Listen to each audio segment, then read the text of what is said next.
gelette uqtum, Baykem Bayan Ahmatov, Çıngiz Koca zamandaş.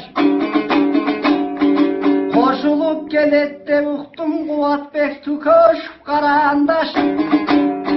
Kırgız alam dev Olukbay aldı da Kırgız elinin amandaş.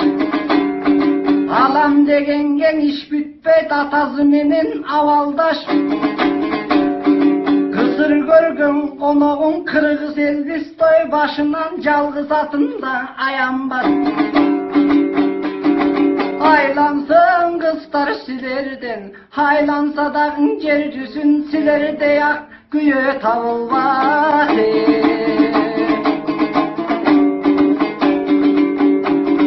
Canıdan çıkkan caşakım, bugün argımaktargan ıhtayın.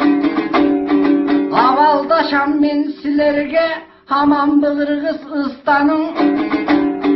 Alıstan gelgilenemin jatıbzın aloyun ardı kuptayım. Ala gelgile biz çakan akkalpak kırgız toy cıttarın. Ansağal oy arısın doy kandırır. Haylanayım baykeler halkımın arıdan cıttayın.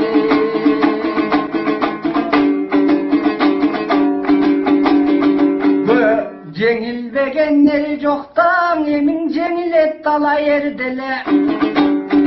Alsız cakı bol boson adamdan adam gembele.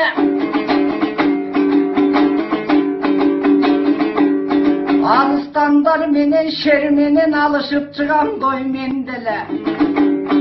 28. dekabr vatandı verip katışıp bağırlaşıp gönül casışıp elin baş parmak zalga gelgiler.